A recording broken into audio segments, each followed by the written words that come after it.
High to all students. हे बघा, आपल्या महाराष्ट्राच्या सीईटीची MST सीईटीची आता काउन्सिलिंग स्टार्ट झाली. कशासाठी? तर इंजिनिअरिंगचे जे पण मेजर कॉलेजेस राहणार आहे, जेवढे पण तुमचे BTech वाले ॲडमिशन्स राहणार आहे, तर मग आता त्यांची काउन्सिलिंग स्टार्ट झाली. तर मग हे बघा, आता सीईटी काउन्सिलिंग तर स्टार्ट झाली. तर मग आता सर्वांनी तुम्ही तर ऑब्व्हियसली ऑनलाईन रजिस्टर केलं असेल. एकदा डेट्स बघून घेऊ. हे बघा, 2 तारखेपासून तर अजून 16 तारखेपर्यंत आहे की तुम्ही रजिस्टर करू शकताय. आणि तुमचं document verification is very necessary.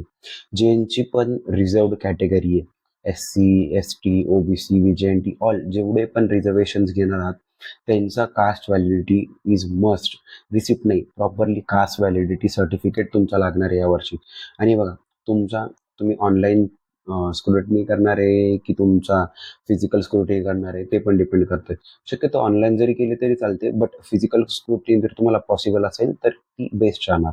बघा, आता तुम्हाला सीईटीची प्रोसेस सांगतो. आता तुमचं सध्या आत्ताशी फक्त तुम्ही कॅप राऊंडसाठी रजिस्टर्ड करत आहात.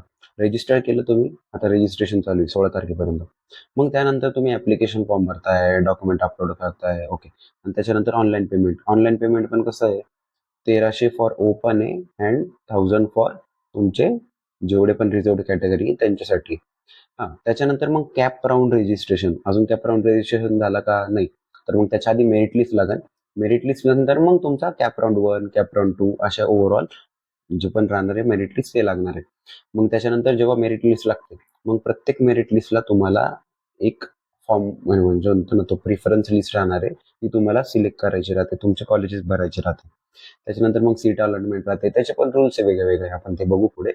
आणि मग अलॉटमेंट आणि मग ऍडमिशन कन्फर्म करता येईल तर कन्फर्म करता येतं. आता बघा, मी हे आपलं यावर्षी काउन्सिलिंगच्या सर्व्हिसेस राहणार आहे. माहिती आहे की खूप सारे मुलं स्वतःहून करतात, बट खूप साऱ्यांना कन्फ्युजन आहे. काहींचे मार्क्स कमी राहतात, मीन्स पर्सेंटाईल कमी आहे, काहींची पर्सेंटाईल चांगली आहे, बट त्यांना माहीत नाही की कसं ॲडमिशन करायचं. बिकॉज सीईटीची काउन्सिलिंग राहते, त्याच्यात home university, other than home university, plus Maharashtra state domicile counselling, plus all इंडियाची पण काउन्सिलिंग राहते. खूप साऱ्या व्हरायटीज आहे. खूप सारे जर तुम्ही मेरिट लिस्ट बघशाल, मागच्या वर्षी जर तुम्ही फर्स्ट म्हणजे म्हणतो ना, जी पण तुमची सीट मॅट्रिक्स किंवा सीट लिस्ट निघणार आहे, तर मग इथं LC ओपन किंवा तुमचे असे वेगळे टर्म्स बघितले असेल, ते कसे आहे की वेगळ्या कॅटेगरीज आहे किंवा वेगळ्या रिझर्वेशननुसार आहे. तर बघा, आपली एक काउन्सिलिंग सर्व्हिस राहणार आहे.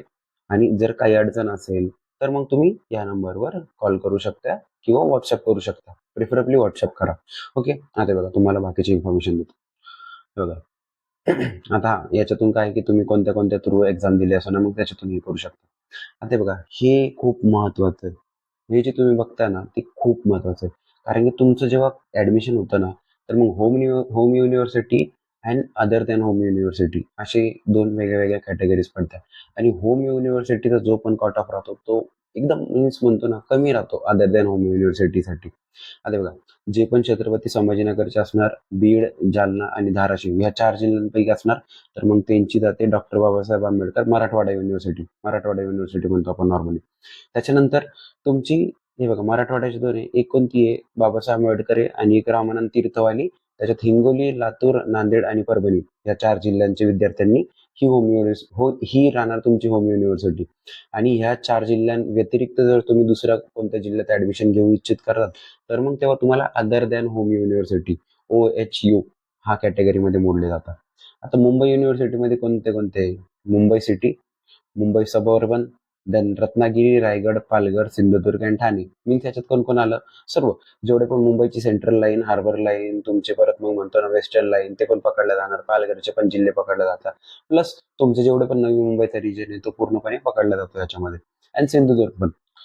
त्याच्यानंतर तुमची धुळे, जळगाव आणि नंदुरबार.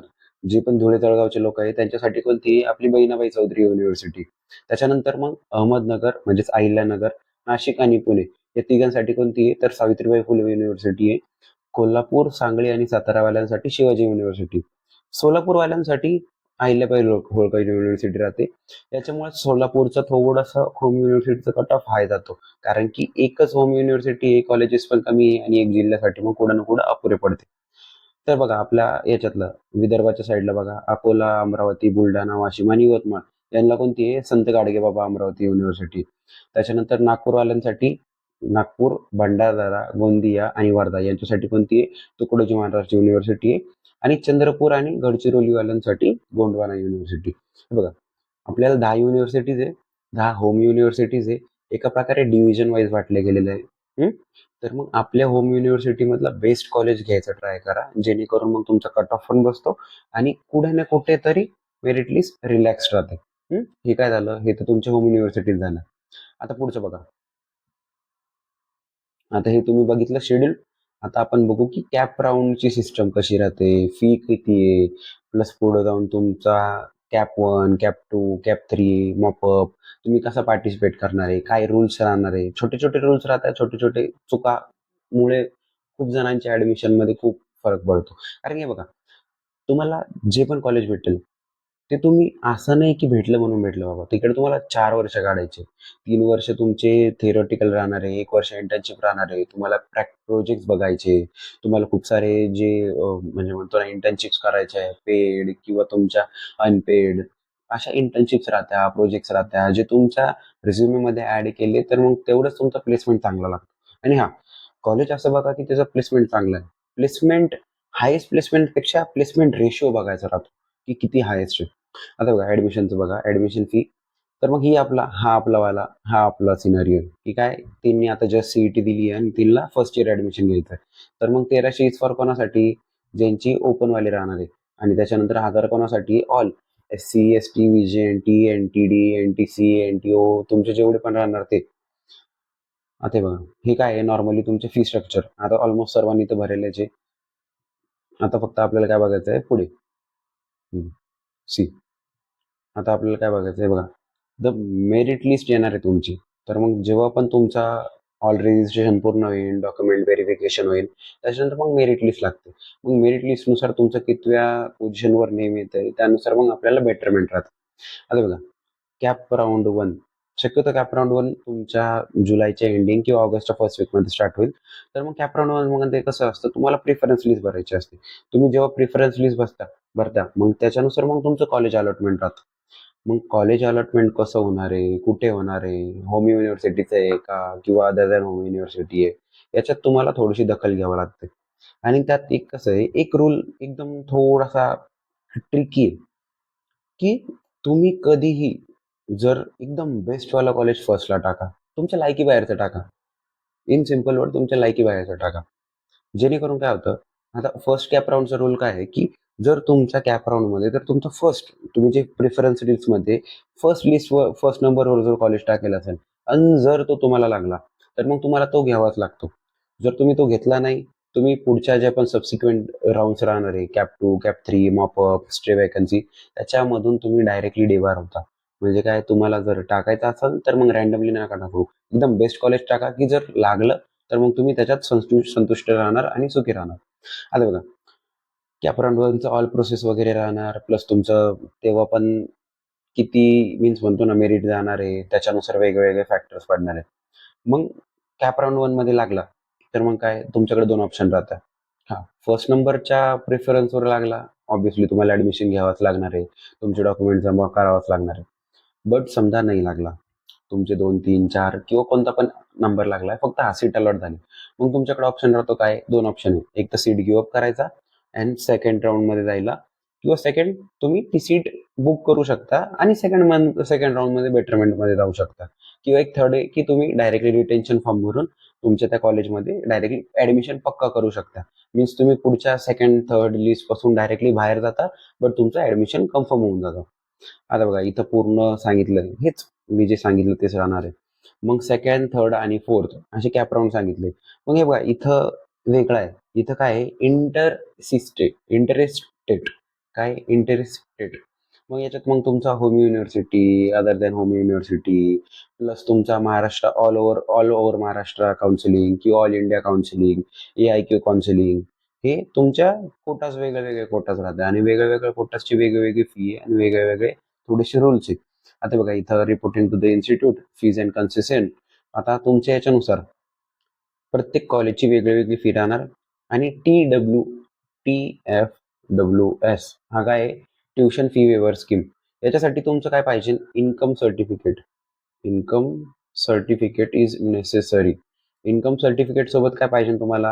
NCL. जे पण ओबीसी वाले राहणार आहे त्यांच्यासाठी काय? ओबीसी NCL हा स्टेट लेवलचा पण राहतो आणि नॅशनल लेवलला पण सर्टिफिकेट लागतोच. मग हा काय? NCL म्हणजेच काय? Non creamy layer certificate. हे सर्व डॉक्युमेंट्स लागणार आहे. आता बघा इथं पूर्ण सांगितलंय की हा कोणतं महाराष्ट्र स्टेट कॅन्डिडेटच्या राहणार आहे. परत मग तुमचं काय डिफेन्स कॅटेगरी कॅन्डिडेट्स किंवा जे PWD कॅन्डिडेट्स राहतात, वेगवेगळे कॅन्डिडेट्स आहे त्याच्यानुसार वेगवेगळी काउन्सिलिंग राहते, वेगवेगळी मेरिट लिस्ट राहते. आता बघा आपल्या टॉप नॉच काउन्सिलिंगमध्ये काय काय भेटणार तुम्हाला? एक्सपर्ट गायडन्स भेटेल. तुमच्या पूर्ण जेवढी पण जोपर्यंत तुमचं कॉलेज अलॉट होत नाही, सेकंड लिस्ट असो, फर्स्ट लिस्ट असो, थर्ड लिस्ट असो, किंवा जर कोणाचे खूपच पर्सेंटाईल कमी असो तर मग तुमचं जे आपण मॅनेजमेंट कोटा किंवा इन्स्टिट्यूशनल कोटाचे ऍडमिशन असो तर मग त्याच्यात आपण मदत करतो. स्टेप बाय स्टेप सपोर्ट आहे. असं नाही की डायरेक्टली हा हे कॉलेज सांगितले तुम्ही बघा तुमचं तुमचं, तसं नाही. पूर्ण स्टार्टिंग पासून तर एंडिंग पर्यंत आमची टीम आहे स्पेशल, ती तुम्हाला मदत करेल. तुमच्या जे पण काही क्वेरीज राहणार आहे ते सॉल्व्ह करायचं मदत करेल. परत best college selection. Best college selection म्हणजे कोणतं? तुम्हाला जर होम युनिव्हर्सिटीमधलं पाहिजे तुमच्या तर त्याच्यातलं बेस्ट, किंवा जे पण आपले महाराष्ट्रातील best top of the cream colleges आहे त्याच्यामध्ये. आणि प्लस काय 100% स्टुडंट सोबत तुमच्या पॅरेंट्स सोबत पण म्हणजे मीन्स कम्युनिकेशन केलं जाईल, प्लस तुमच्या सोबतही राहणार कम्युनिकेशन, जेणेकरून तुमच्यासाठी आपण एक बेस्ट कॉलेज निवडू शकू. आणि हे बघा याच्यात काय आहे, तुम्ही एक जस्ट पकडा. सर्वात महत्वाचं caste validity, NCL, income certificate. Income certificate पण कोणता? ज्याची व्हॅलिडिटी तुमची 2027च्या 31 मार्च पर्यंत असावी, म्हणजे आता फ्रेश काढलेला. त्याच्यानंतर बघा तुमचा प्रेफरन्स, ही पुढची गोष्ट आहे की जेव्हा प्रेफरन्स राहणार तेव्हा मदत करू आम्ही पण की प्रेफरन्स लिस्ट कशी भरायची, काय भरायची. ओव्हरऑल जे पण राहणार आहे, जे पण प्रोसेस राहणार आहे त्याच्यामध्ये पूर्णपणे मदत केली जाईल आणि पूर्णपणे गॅरंटी घेतली जाईल की तुम्हाला best and the best college भेटलं पाहिजे. त्याच्यानंतर बघा रेग्युलरली चेक करत राहा की ऑफिशियली अपडेट कशा आहे. पहिले बघा जोपर्यंत पहिले 12th ऑफ जुलैपर्यंत फक्त तुमचे जे ऍडमिशन प्रोसेस आहे ती सांगितली गेली होती, पण मग त्यानंतर त्यांनी 4 दिवस वाढवले. प्लस तुमची स्क्रुटिनी पण बघा, ग्रायवल्स बघा, तिकीट जर तुम्ही रेज करता येईल तिकीट रेज करायचं राहतं. खूप लोकांची जी कास्ट व्हॅलिडिटीचा इश्यू असतो की त्यांची फक्त रिसिप्ट आहे, तर मग तिकीट रेज करा तुम्ही. तिकीट रेज करा, त्यामध्ये पूर्ण तुमचे डॉक्युमेंट्स टाका किंवा तुमचं काही ना काही क्वेरी असेल ती टाका. पूर्णपणे टाईप करून प्रॉपरली टाकायचं. हो बघता सीईटी सेलचे लोक बघता आणि खूप वेळेस एक्झाम पण करतात, मीन्स थोडंसं रिलॅक्सेशन पिरियड पण देतात. त्याच्यानंतर फॉलो डेडलाईन्स. लास्ट तारखेपर्यंत थांबायचंच नाही आपण. ज्या दिवशी ऍडमिशन फॉर्म निघाला त्या दिवशी रिसर्च चालू करायची, दुसऱ्या दिवशी लगेच पूर्ण ऍडमिशन फॉर्म खालास. 5 दिवसापर्यंत थांबायचंच नाही. सगळ्यात बेस्ट एक्झाम्पल बघा नीटच्या एक्झामचे. नीटच्या पेपरच्या टायमाला खूप जणांचे फॉर्मच भरले गेले नव्हते, लास्ट डेट पर्यंत, जे लास्ट डे पर्यंत थांबले होते.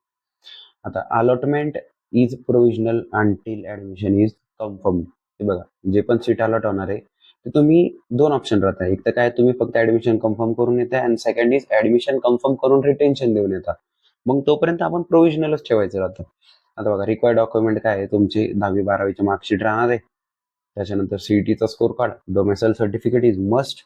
देन कास्ट सर्टिफिकेट ओपन वाल्यांसाठी लागत नाही, बाकीच्यांना NCL, OBC, NCL, NT जे पण OBC राहणार नॅशनल लेवलवर त्यांना NCL लागणारच आहे. इन्कम सर्टिफिकेट 31 मार्च 2027 पर्यंतचा. त्याच्यानंतर आधार कार्ड, ID प्रूफ वगैरे काय राहणार ते. परत पासपोर्ट साईज फोटो, सिग्नेचर. त्याच्यानंतर तुमचं अजून काय लागणार आहे? अपार ID. अपार ID तुमच्याकडे नसेल तर मग डिजी लॉकरवर डाउनलोड करून घ्यायचा. डिजी लॉकरवर तुम्ही हे करायचं, पूर्णपणे रजिस्ट्रेशन करायचं आणि तिथं तुम्हाला अपार ID भेटून जाईल. आता बघा